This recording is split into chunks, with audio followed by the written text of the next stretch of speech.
Eh bien bonjour, bienvenue dans cette nouvelle vidéo. Dans cette vidéo, on va aller voir un peu mes Camponotus barbaricus qui sont ici.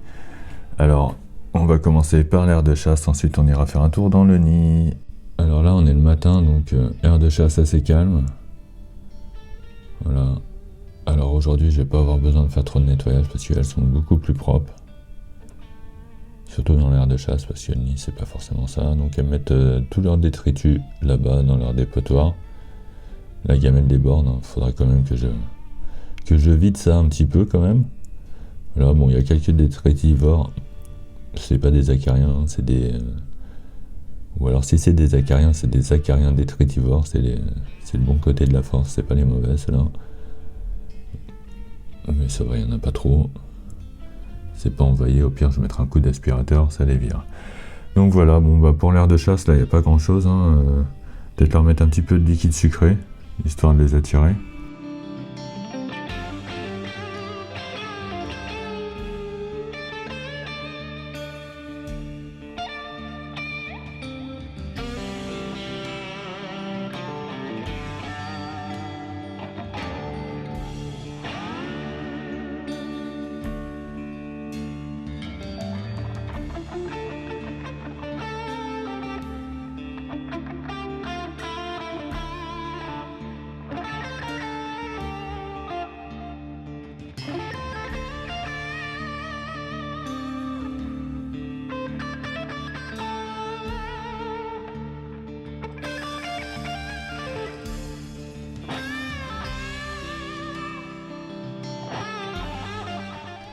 Bon, et bien je vais arrêter avec le timelapse du nourrissage maintenant parce que là, elles bougent plus trop, elles vont plus trop sur le liquide sucré. Là, je leur en avais remis, mais bon, je pense qu'elles y retourneront dans la journée. Et au niveau des vers, vous avez vu, je leur ai donné des vers. Donc là, il y en a un qui stagne là, et l'autre, elles l'ont mis dans le nid. Donc là, elles vont prédécouper un petit peu. Et l'autre est arrivé dans le nid, il est ici. Alors sans reflet, ce sera mieux. Voilà, il est là. Donc là, ça y est, elles vont le découper un petit peu et puis elles vont alimenter tout. Alors voilà, ça y est, elles ont enlevé le verre de farine du tuyau. Donc là maintenant, on va aller regarder un petit peu le nid. Alors je vais essayer d'éviter les reflets au maximum. Alors pour éviter les reflets, j'ai mis le flash, donc on va regarder un peu comme ça vite fait. J'aime pas trop les filmer au flash, en plus on voit pas bien leur couleur. Alors d'un peu plus près, ça donne ça. Donc là, il y a eu pas mal de naissances ces derniers temps avec les températures qu'il y a eu, donc beaucoup moins de couvains par contre. Et on va regarder ça un peu après.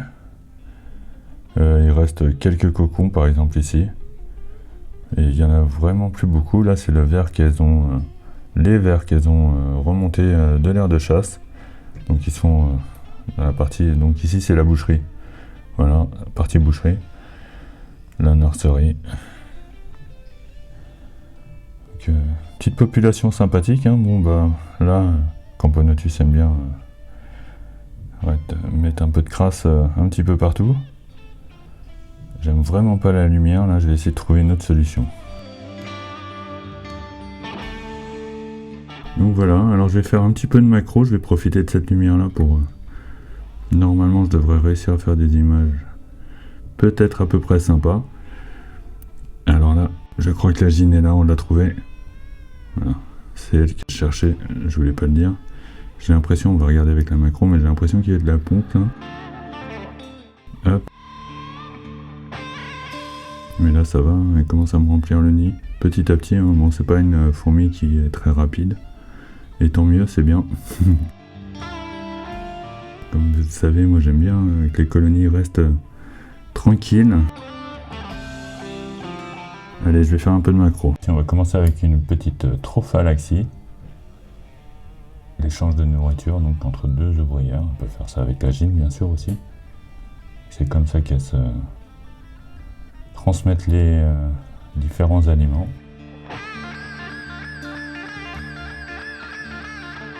Donc là, juste devant, une belle larve. Alors, je peux pas la voir super bien, mais par derrière, là, il y a eu une ponte assez récente. Bon, ça, je suis pas sûr qu'ils auront le temps d'arriver à terme avant la diapause. Là, les températures ont déjà redescendu. Là c'est pareil, il y a une petite gratte dans sa bouche, je peux pas les avoir trop bien. Je suis désolé. Là nous avons le cocon que je vous montrais tout à l'heure. Ça, super la texture. Hop. Donc il reste encore quelques cocons, pas beaucoup, hein, 2-3 comme ça. Donc, bon, pas tarder à éclore. Alors là en ce moment, je ne vois pas d'ouvrières plus claires. J'ai pas fait gaffe aux naissances quand elles sont arrivées, donc mais bon, il y en a eu pas mal qui sont arrivés parce que tous les cocons qui étaient dans l'entrée ont disparu.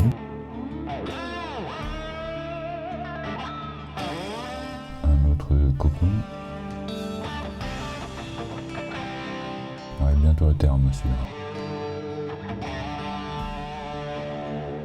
Là, il y a un petit peu de larve. Bien avancé. Là, on a une ouvrière avec une petite grappe.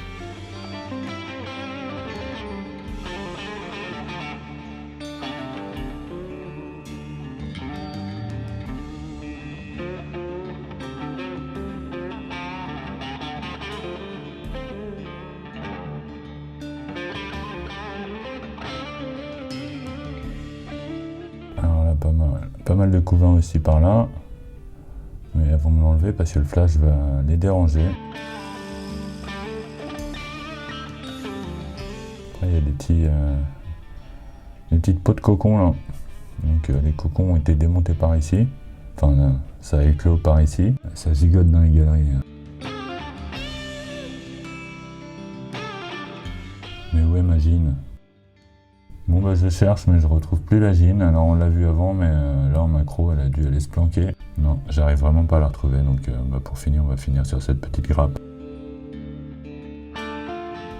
Bon bah voilà, désolé, hein, j'ai pas réussi à vous filmer la gine en macro. J'ai affolé un petit peu tout le monde là-dedans. Bon, ça va, ils sont pas trop stressés comme vous pouvez voir, ça court pas non plus dans tous les sens. Là elle gigote plus qu'à leur habitude. Bon la gine par contre je pense qu'elle s'est planquée dans le haut là. Puis avec la macro, très dur à revoir. On l'a vu tout à l'heure. Alors voilà, je vous remercie d'avoir regardé cette vidéo. J'espère que ça vous a plu. La prochaine vidéo sera sur ces deux petites colos là. Tac, Pisceus et Camponotus lateralis. Et en attendant, je vous souhaite une bonne fin de journée ou de soirée. Allez, à bientôt, ciao ciao.